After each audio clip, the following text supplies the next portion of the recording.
Hello students, कैसे हैं आप सब। आई होप आप सब ठीक होंगे। मैं शालिनी शर्मा आप सबके सामने प्रेजेंट हूँ आपके अपने यूट्यूब चैनल ज्ञान अचीवर्स पर। तो लास्ट क्लास के अंदर हमने अकाउंट्स की नीड्स, मीनिंग, कैरेक्टरिस्टिक्स, ऑब्जेक्टिव किया था। आप सबको वो समझ आ गया होगा। अब हम कर रहे हैं what is book keeping. Book keeping क्या होता है? Book keeping is a process of recording your company's financial transaction into organised accounts on a daily basis. कि आपकी कंपनी की फाइनेंशियल ट्रांजैक्शंस को रिकॉर्ड करने की प्रोसेस जो किस में रिकॉर्ड करेंगे हम? ऑर्गेनाइज्ड अकाउंट्स में। और वो करेंगे हम डेली बेसिस पे। उसको हम बोल देते हैं बुक कीपिंग। समझ आ गया आपको कि डेली बेसिस पे जो भी फाइनेंशियल ट्रांजैक्शंस को हम अकाउंट्स के अंदर रिकॉर्ड करते हैं, उस रिकॉर्ड करने की जो प्रोसेस है उसको हम बोल देते हैं बुक कीपिंग। अब what is the process? First one, सबसे पहले हम ट्रांजैक्शन को आइडेंटिफाई करेंगे कि वो फाइनेंशियल कैरेक्टरिस्टिक्स की है या नहीं है। जैसे हमने एग्जांपल दिया था कि आपकी कंपनी के एम्प्लॉयज ने अगर स्ट्राइक कर दी है तो हम उसको फाइनेंशियल कैरेक्टरिस्टिक्स में नहीं ले सकते हैं। ओके, जो मनी की फॉर्म में कन्वर्ट नहीं की जा सकती उस उन ट्रांजेक्शन्स को हम अकाउंट्स के अंदर नहीं लिख सकते। तो हमने सबसे पहले आइडेंटिफाई किया। तो क्या एम्प्लॉयज ने जो लॉकआउट किया है उसकी हम उसको हम एंट्री कर सकते हैं? नो, नहीं करेंगे। तो फिर उसके बाद अब जो एंट्रीज हम कर सकते हैं, मान लीजिए आपने 5 प्लॉट्स परचेज किए हैं, तो यस ये फाइनेंशियल नेचर की है। तो सबसे पहले हमने उसको पहचाना, उसके बाद हम उसकी ट्रांजेक्शन को मेजर करेंगे मनी की फॉर्म में। आपने 5 प्लॉट्स परचेज किए हैं, पर प्लॉट आपका 1 करोड़ का है, तो 5 प्लॉट्स कितने के हो गए हैं? आपके 5 करोड़ के हो गए। तो उसको आपने मनी की टर्म्स में मेजर कर लिया। तो you have 5 crore plot. Okay, next one है recording transaction in books of original entry. बच्चे, बुक्स ऑफ ओरिजिनल एंट्री क्या होती है? जो हम सबसे पहले एंट्री करते हैं जर्नल्स में, उसको हम बोल देते हैं बुक्स ऑफ ओरिजिनल एंट्री। तो जो जर्नल के अंदर हम एंट्री कर रहे हैं उसकी हम रिकॉर्ड, जो ट्रांजेक्शन्स हैं उनको रिकॉर्ड कर रहे हैं। एक पॉइंट आप समझ लीजिएगा कि जर्नल में जब हम एंट्रीज करते हैं, रिकॉर्डिंग करते हैं, तो उसको हम बोल देते हैं जर्नलाइजिंग। जर्नलाइजिंग। और जब हम अकाउंट्स लेजर के अंदर जो ट्रांजेक्शन्स करते हैं उसको हम बोल देते हैं पोस्टिंग। ठीक है, तो जर्नल के अंदर हम इधर ट्रांजेक्शन्स की जो रिकॉर्डिंग करेंगे उसको हमने जर्नलाइजिंग का नेम दे दिया है।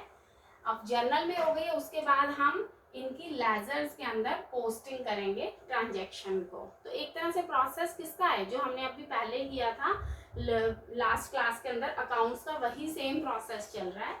तो वैसे ही सेम अब लेजर के अंदर हम ट्रांजेक्शन्स की पोस्टिंग करेंगे। उसके बाद लेजर से हमारे पास आ जाएगा बैलेंस। ठीक है, चाहे आपका डेबिट बैलेंस आए चाहे क्रेडिट बैलेंस आए, बैलेंस बनेगा। उस बैलेंस की हेल्प से हम ट्रायल बैलेंस को प्रिपेयर करते हैं। तो डिफरेंस समझ आया आपको कि पहले हमने क्या किया? फाइनेंशियल नेचर की कोई भी ट्रांजैक्शन है या नहीं है उसको आइडेंटिफाई किया। उसके बाद हम अगर है फाइनेंशियल नेचर की तो हम उसको मनी के अंदर कन्वर्ट करेंगे। अगर ऑलरेडी मनी है तो हमें नीड ही नहीं है, अदरवाइज हम उसे मनी में कन्वर्ट करेंगे। थर्ड वन है कि हमने उसको जर्नलाइजिंग में, जर्नल में एंट्री करनी है तो उसको हम जर्नलाइजिंग का नेम दे देते हैं। उसके बाद हमने करनी है लेजर में पोस्टिंग, तो उसको हम बोल देंगे पोस्टिंग ट्रांजेक्शन इनटू लेजर। उसके बाद लेजर्स के हमारे पास आ जाएंगे बैलेंसेस, तो बैलेंसेस की हेल्प से हम बना देंगे ट्रायल बैलेंस। So easy. और ट्रायल बैलेंस किस लिए होते हैं स्टूडेंट? ट्रायल बैलेंस हमारे अकाउंट्स की एक्यूरेसी को चेक करने के लिए होते हैं। इजी हो गया? तो बहुत इजी है। और ये कई बार कॉम्पिटिटिव एग्जाम्स में पूछा जाता है आपसे कि व्हाट इज बुक कीपिंग, या इन प्रोसेस को शफल कर दिया जाता है और उसके बाद बोला जाता है कि इसको सही वे के अंदर कन्वर्ट करो। तो ये क्वेश्चन नेट के पॉइंट से भी इम्पॉर्टेंट है, तो प्लीज इसको इम्पॉर्टेंट मार्क कर लीजिए।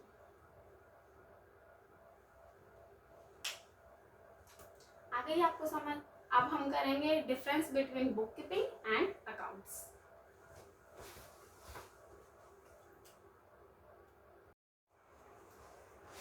तो स्टूडेंट्स, अब डिफरेंस है हमारा बुक कीपिंग और अकाउंटिंग का। तो बुक कीपिंग एंड अकाउंटिंग के डिफरेंस में फर्स्ट वन है डेफिनेशन। तो जो डेफिनेशन है, deals with identifying and recording financial transactions only.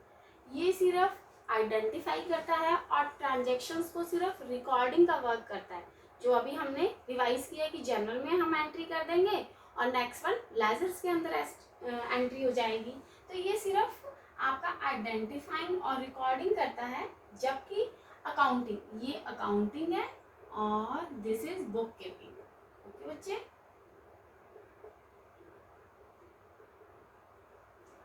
Accounting के अंदर जो प्रोसेस है समराइज करना, इंटरप्रेटिंग करना and communication the financial data of an organisation, management take decision. Yes, इधर तक ये वाला पॉइंट। इसके अंदर आप समराइज करते हो, इंटरप्रेट करते हो और कम्युनिकेट करते हो किसी भी ऑर्गेनाइजेशन के जो भी इंटरेस्टेड यूजर्स हैं। कि इसका कहने का सिंपल सा मीनिंग आप ये बोल दीजिए कि इसके अंदर बैलेंस शीट बनाते हैं और बैलेंस शीट के अंदर हम समराइजिंग और इंटरप्रेटिंग का वर्क कर लेते हैं। ओके, नेक्स्ट वन है डिसीजन मेकिंग। ये सफिशिएंट नहीं है डिसीजन को लेने के लिए।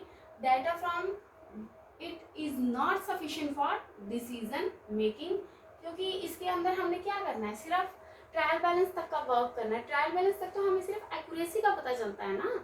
अब जो फाइनेंशियल स्टेटमेंट बनाने हैं, trading and profit and loss account, balance sheet, trading account से हमें ग्रॉस प्रॉफिट लॉस पता चलता है and profit and loss account से हमें नेट रिजल्ट्स पता चलते हैं, नेट प्रॉफिट है, नेट लॉस है। बैलेंस शीट से हमें ये मालूम होगा कि हमारी कितनी कैपिटल है, हमारा फाइनेंशियल पोजीशन पता चलती है, एसेट्स लायबिलिटीज का। तो उनके बेस पे कि कितनी एसेट्स हैं, लायबिलिटीज है, कितनी पेमेंट करनी है, कितना हमारे पास कैश है, वो सब डिसीजन जो हैं वो अकाउंटिंग की हेल्प से ही हो सकते हैं। इसलिए यहाँ पे जो मैनेजमेंट है वो डिसीजन ले सकती है अकाउंटिंग की हेल्प से। नेक्स्ट वन है प्रिपरेशन ऑफ फाइनेंशियल स्टेटमेंट। हमें पता है कि इसमें फाइनेंशियल स्टेटमेंट नहीं बनता and financial statement are a part of accounting process. Yes, accounting के अंदर फाइनेंशियल स्टेटमेंट जो है वो एक पार्ट बन जाता है। नेक्स्ट वन है एनालिसिस। बुक कीपिंग के अंदर हम कोई भी एनालाइज नहीं करते हैं डाटा को, इसके लिए आप डिसीजन के लिए बोल सकते हो, लेकिन अकाउंटिंग के अंदर हम डाटा को एनालाइज करके डिसीजन ले सकते हैं। ओके, तो डिसीजन लेने के लिए हमें अकाउंटिंग की नीड हो जाएगी। नेक्स्ट वन है कि person involve. Yes, book keeping के अंदर हमें बुक कीपर चाहिए होता है जो डेली बेसिस पे आपकी जर्नल एंट्रीज कर सके, लेजर के अंदर पोस्टिंग कर देता है और ट्रायल बैलेंस बना देगा। बट अकाउंटिंग के लिए हमें अकाउंटेंट की नीड होती है। He is a qualified accountant, और इसी से ही क्योंकि उसके अंदर उसको हाई लेवल ऑफ लर्निंग की नीड पड़ती है, क्योंकि अकाउंट्स बनाने हैं, फाइनेंशियल स्टेटमेंट देने हैं, इंटरेस्टेड पार्टीज को कम्युनिकेट करना है, आगे फ्यूचर के लिए डिसीजन लेने हैं, कंपैरिजन करना है। तो ये सब वर्क जो है वो एक एफिशिएंट अकाउंटेंट होगा तभी हो पाएगा। नेक्स्ट वन है determine financial position. Students, book keeping की हेल्प से हम कोई भी फाइनेंशियल पोजीशन को शो नहीं कर सकते हैं, क्योंकि इसमें तो हमने सिर्फ और सिर्फ ट्रांजैक्शंस को शो किया है, जो भी हमारी डेली बेसिस की ट्रांजैक्शंस हैं।